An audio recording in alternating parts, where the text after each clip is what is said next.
Hello and welcome to another edition of the Shameless Picture Show podcast. I am your host, Michael Viers, and I am live in the studio apartment.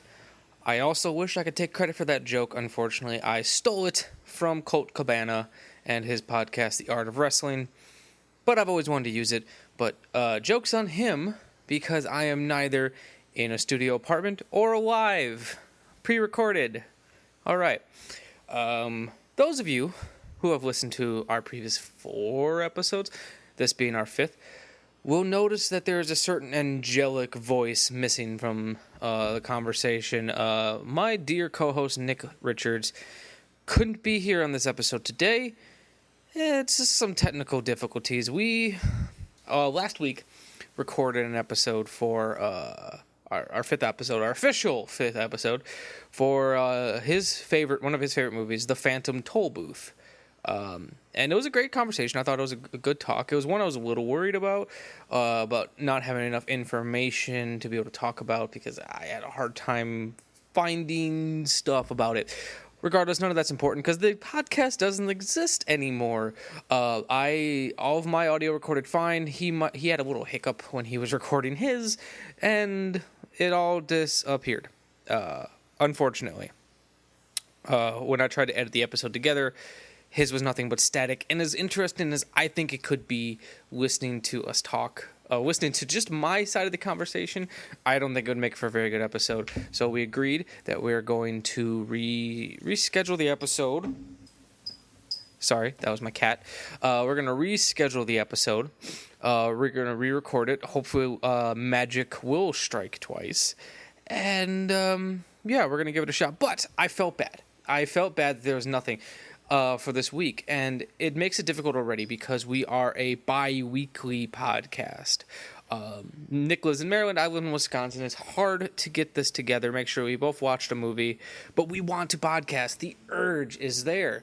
We've got busy schedules. He's got 2 kids and a new house and a fancy job. I've got 1 wife and 2 animals, so that counts. Plus, we're both artists, filmmakers, and just trying to get shit done. So we agreed on bi-weekly, but the problem is, if I don't record something, then you gotta wait 2 weeks. And that's just not cool. But, I thought I would come on and just talk a little bit about what, I don't know. I'd like to make this eventually just a little thing that I do occasionally as a little snippet episode. It could last 5 minutes, it could last 15 minutes, it could last a half hour. I don't know. I've never tried to do podcasts by myself. I've never just talked by myself. Like, I've talked to myself quite a bit. But that's a different story. But anyways, I thought would be cool if I, occasionally, I'm not going to do this today, but occasionally would, spin records that I really dig. Because I've got a cool little setup where I can play the record directly to the computer and you can hear it and whatnot. I might wait till I get a mixing board to do that officially. Or talk about, because I buy a lot of DVDs, I buy a lot of Blu-rays. I love boutique labels. If I buy anything from them, just talk about it. Talk about the film. Talk about their restoration. Talk about whatever features they put on it, which would be cool. But today's episode is going to be more about, all about movies. Nick's got a busy life. I've seen way more movies this year than he has, and that's not a bad thing. He's just got a lot to do. But any film nerd at some point in their life has made a top 10 list, a top 10 of their favorite movies of the year, or favorite discoveries, as Brian Sauer does, and as Rupert Pumpkin website, which hopefully soon my list will be published. We'll see. He's a busy dude. He gets a lot of people submitting to him. So if mine gets swept under the rug, it's whatever. I'll post it on my own website. And normally I write this as an article, but I procrastinate so bad on it, and no one ever reads it. So I thought, why don't I talk about some of my favorite movies of 2016 on my podcast, a podcast that no one listens to as well. Well, okay, there's a couple people. Emlyn, I know you're listening. Thank you for being cool and actually reaching out to me and telling me how much you liked the show and for any criticism, comments you gave us. My list is... I really hate making numerical lists because something that I saw earlier in the year might not strike me the way that something I recently just saw. So it feels weird adding a numbered value to it. So I have put mine by release date, and I'm going to talk about a couple of them. Probably not going to go too in depth because I feel like this would be definitely a lot easier with someone else around. Sorry about that. I was rearranging my list. So yeah, let's get to it. First movie on the list, and if I had to rank these movies, this would definitely be within my top 5, if not in my top 3. It is Jeremy Saulner's film, The Green Room. Yes, The Green Room. I fucking loved this movie. It was one of the most tense experiences I had in a theater, which is rare for me because I feel like I handle my shit pretty good. It's very rare that I'm like, oh my God, and freaking out because something I'm watching. But this time I was like, I was biting my nails. I was squeezing my wife's hand. I was a fucking nervous wreck. And it's cool because it's tense. It's bloody. It's punk. It's a very punk movie. You can't see me, but I'm like throwing up a fucking set of devil horns, which isn't really a punk thing. That's more metal, but whatever. Fuck off. I loved this movie. I've recommended this movie to so many people. I know a lot of people who are like, I don't really dig indie films because they don't understand them, or they just haven't seen the right ones. I understand's the wrong word, but they watch a lot of mainstream stuff, and I was like, you need to check out this film. If you think horror movies are dumb nowadays, fucking check out The Green Room. And it was awesome. Next is a movie called De Palma, which was directed by Noah Baumbach and Jake Paltrow. Very simply, it's Brian De Palma talking for an hour and a half, maybe 2 hours, about his film career and all the movies he's made. But Brian De Palma is one of my idols. I love this man. I may not love everything he's done, but I love him, and he's just unabashedly talking about his own stuff. He's not like spilling dirt or anything on anyone, but he's just being very honest about himself and his work. And they're showing clips from it, and the movies look fantastic, and it really gives you a new perspective on this filmmaker that he's always been around, but I feel like other than maybe Pauline Kael and a couple other critics, he hasn't gotten the love I feel like he deserves.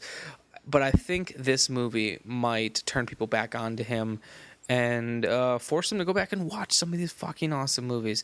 So it's called De Palma. It's pretty easy to remember. I recommend it. This one is going to piss a lot of people off, but I don't care. Kevin Smith's Yoga Hosers. I loved Yoga Hosers. Yes, I've got problems with it. There's some bad CGI and the story is fucking bonkers, but it's a movie. I can suspend my disbelief. I can believe in a bonkers movie. Why it works, though, is because it had some of the spirit that I liked about Clerks. Thing I liked about his first film, Clerks, was I liked Randall. I liked Dante. I liked hearing them talk about Star Wars. I liked hearing them just talk and converse. And he got two really good performances out of his daughter, Harley Quinn Smith, and Johnny Depp's daughter. Could not think of her name for a second. Lily Rose Depp.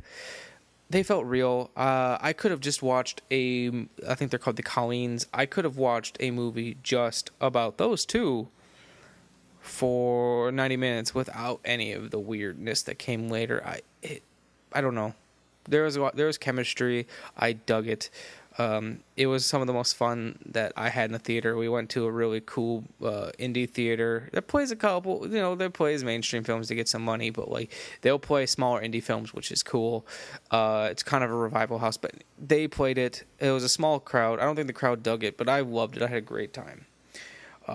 Another movie that didn't get quite the love that I thought it would was the Coen brothers' newest film, Hail Caesar, which I view as a spiritual success. Maybe not a spiritual successor. Let's say a sister or brother film to another one of my favorites. So there's Barton Fink.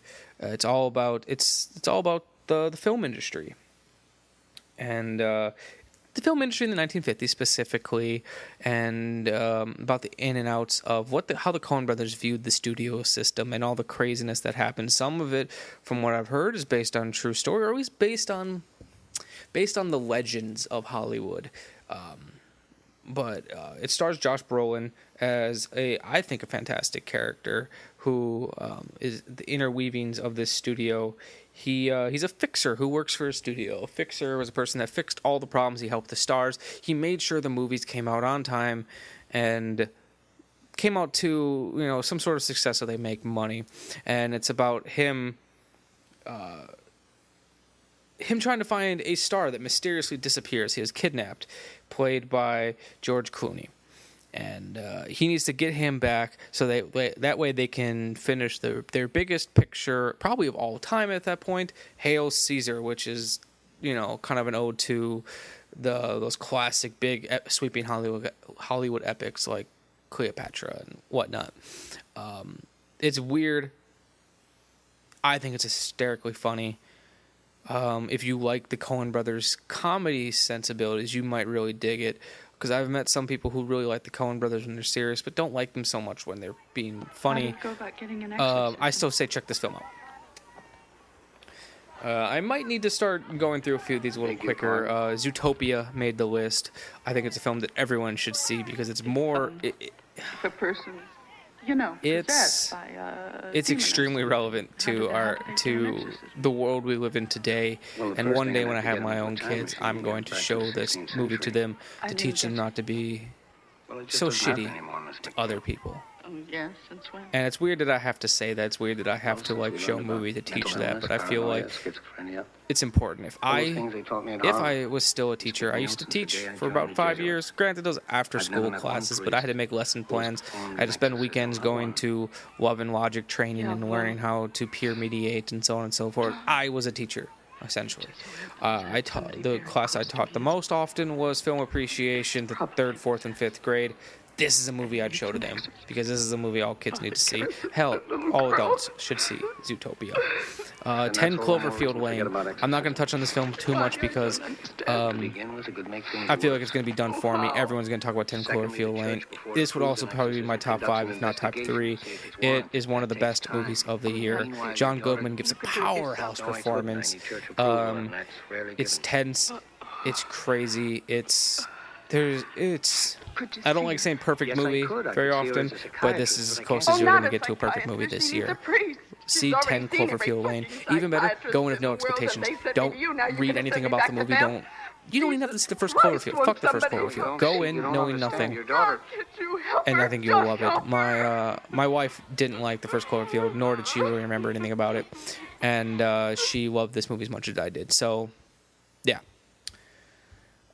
This is also a top 5er. Funny, I said I didn't want to put numbers on this, but I seem to be doing so quickly. The more I go on, Everybody Wants Some, which is spiritual successor to Richard Linklater's Dazed and Confused, directed by Richard Linklater. I think it's a strange movie because some people love it, some people hate it. I think it's fantastic. I've watched this movie 2 or 3 times now, and I fall under its charm. There's a spell that this movie casts over me. Nothing really happens. It's just kind of a slice of life movie, but if you know Richard Linklater's style, I feel like you kind of come in expecting that. It's just about the day before the first day of college. This group of baseball players, they move into their college house. Most of them know each other. The lead character does not. I cannot think of his name at the moment. He moves into his house, and he just starts to pick up the ins and outs of this college life. So it's like a day or two before the first day of college, and it's about leading up until their very first class. It's a love story. It's a comedy. It's a movie just about life. I know that's cliche, but it is. I love it. Everybody Wants Some is amazing. I Want Some. I saw this in the theater. Great. Another very tense horror film, Don't Breathe, directed by Fede Alvarez, who directed the Evil Dead remake, the very controversial Evil Dead remake that I loved. Some fans didn't. I just don't think they got it. Fede Alvarez, he is a fucking powerhouse right now for horror films. He makes very tense, very visceral films. And while I've got some problems with this film, nothing huge, but like some logic problems that is a little hard for me to suspend my disbelief on. I think it's a fantastic film. It was one of the most fun times I had in the theater this year, and the fact that I got to see three extremely tense films this year in Don't Breathe, The Green Room, and 10 Cloverfield Lane. Horror fucking kicked ass this year. A Netflix film that I feel like a lot of you might have seen already called Hush. Hush was great. It's very reminiscent of... It's very much in the style of Don't Breathe, or another film that I really love called Wait Until Dark, an old Terrence Young film with Audrey Hepburn from the 60s. Deaf girl in a house with a guy trying to get in the house that she can't hear. That's all you need to know. There's shades of Halloween in it. It's a home invasion film. It's cool. Check out Hush. A newer film, not newer, but you know what I mean, a film that I added more recently to my list was the South Korean film The Wailing by Hong Jin. I'm gonna butcher his name, and I don't know how to pronounce most South Korean titles or names, but this film was fantastic. It's a little slow. It's very long, but I was mesmerized by it. It's also very uniquely Korean, because I didn't get everything. I didn't understand some of the issues going on within, and I don't think that hurt it. It was kind of refreshing to see something different. There is a Japanese character in the movie that everyone in this town seems to hate, and it turns out that is more of a Korean thing, where there's this dislike, I guess, for the Japanese. I'm just reading context clues here and a little bit of research I've done, so I'm not making any judgments or whatnot. I'm just going by what I know, and it's a possession film, but not in the way that you expect. It's not like the South Korean Exorcist. It's part murder mystery. It's part Exorcist film. Yeah, I don't know. It's just really hard to explain what I loved about The Wailing, but there's just... I don't know. Something about international horror has been really interesting to me. I want to say a year, maybe 2 years ago, I put another foreign film on my list called Big Bad Wolves that I kind of went into knowing nothing. And once again, there was like these international elements that I didn't get, but made the film more fascinating. So The Wailing, it's currently on Netflix, and I recommend it completely. I'm going to start speeding through these a little bit more. The Nice Guys, loved it. It's probably one of the funniest movies I saw this year. Shane Black. While I'm not huge on the Lethal Weapon series, I loved this movie so much it makes me want to go back to the Lethal Weapon series. Ryan Gosling and his co-host, Russell Crowe. I got Kurt Russell and Russell Crowe confused because they got Russell in their name. Ryan Gosling and Russell Crowe have some of the best chemistry of the year. This movie is probably my number one of the year. It teetered for a little bit because of my love for another movie, but The Neon Demon, I think, is the best movie of the year. But at the same time, it's going to be the worst movie of the year for some people, and I get why. I understand why, but it met all the artsy-fartsy shit criteria that I love. That, wow, I said that sentence weird. It met the criteria for a bunch of the artsy-fartsy shit that I really dig, and I'm also biased. I have really loved almost everything I've seen by Nicholas Winding Refn. Winding, I'm not sure. I loved his films. I love his films. So maybe I'm biased, but I don't know. It was one of the most pure cinematic experiences I've had this year. Peach Dragon blew me away. I knew I was going to like it because I loved David Lowery's last film, Ain't Them Bodies Saints, but Peach Dragon blew me away because I don't have a huge emotional attachment to the original one, and it added so much to it. It felt like an old folk song come to life on screen. Kubo and the Two Strings, was amazing. I knew I was going to really dig it because it was stop motion, but I didn't realize how great that story was going to be. La La Land, one of my more recent movies I've seen. I loved it. It almost knocked the Neon Demon out of front place. I'm not a huge fan of musicals. I grew up watching them with my mother. She really liked them. But they didn't. It wasn't until I started getting older they started clicking with me, and this movie really clicked with me. Now, never having seen Whiplash, which is Damien Chazelle, I might be saying his name wrong, is his last film. I know he got a lot of attention for that, but La La Land blew me away. It was the songs were catchy. I will say the first two songs in the movie, they almost lost me. It was a little too cheesy for me, and I kind of rolled my eyes. And I was like, "Oh, it's gonna be one of those musicals."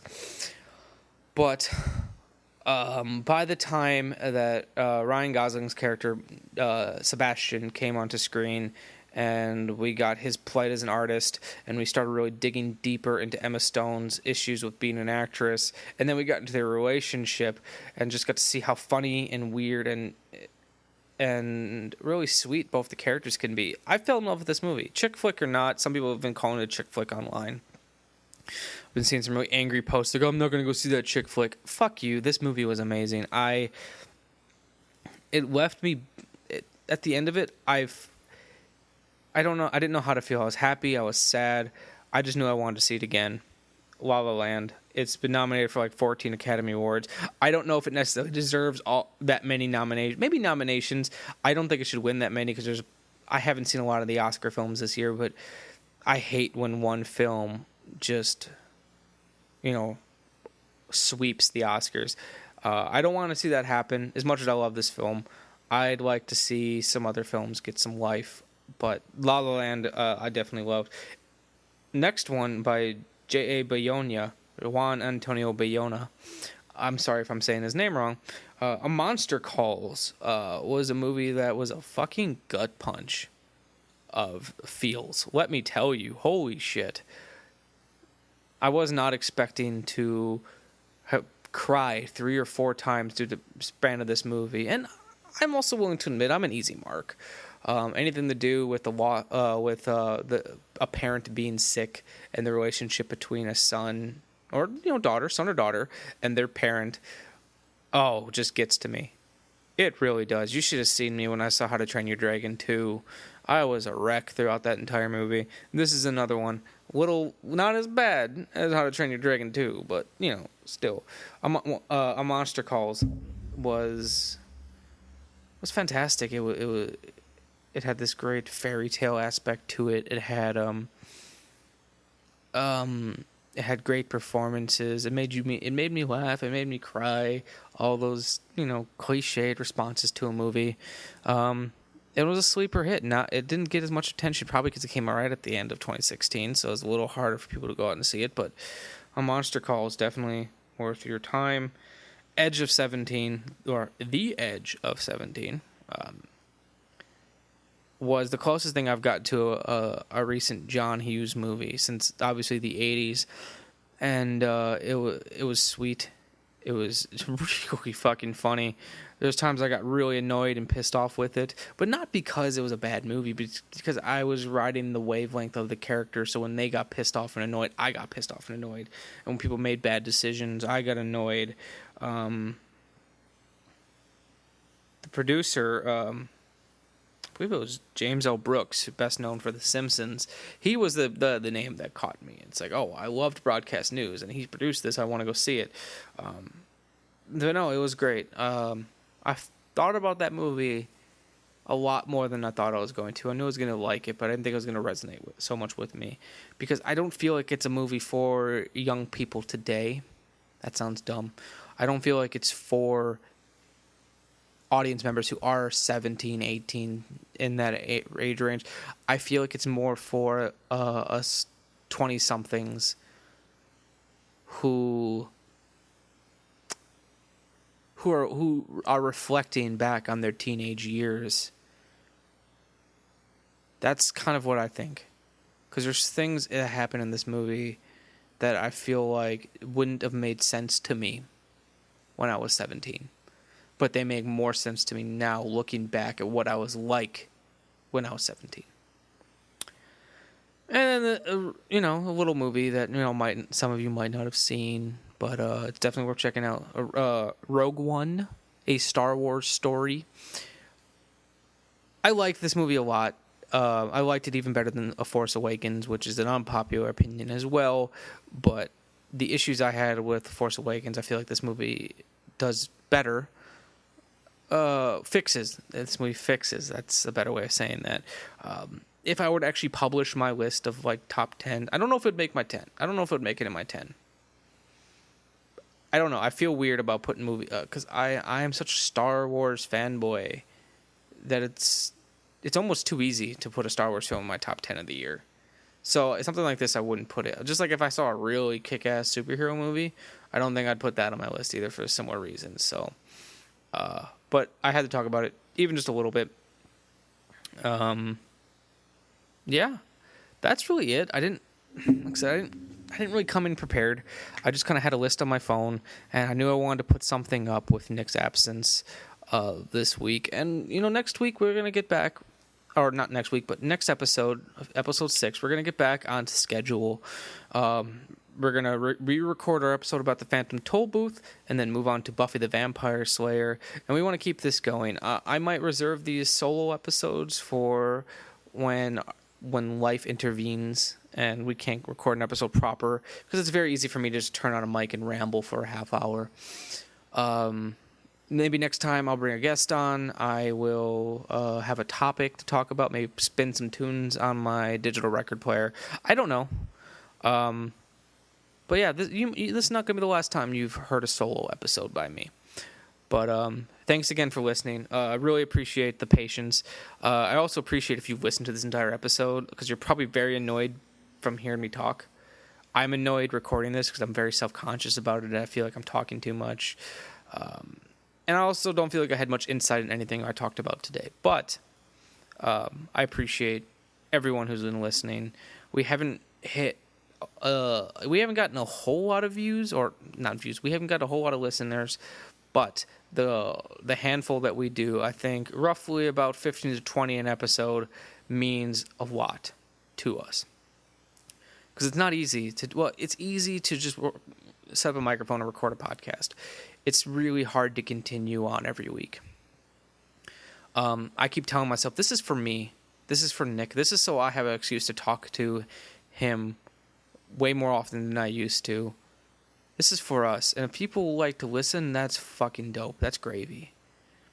I'm not doing this for the listeners. Eventually, I'd like to have some sort of fan base, but if we never get it, it gives me an excuse to talk to one of my best friends that I never see on a weekly basis. So I think that's it for this weird special edition of the Shameless Picture Show podcast. I am your host, Michael Viers. Have a great 2 weeks. I was going to say have a week, but then I realized I'm stealing another podcast quote, this time from Kevin Smith. So have a great 2 weeks, and we'll see you when we see you.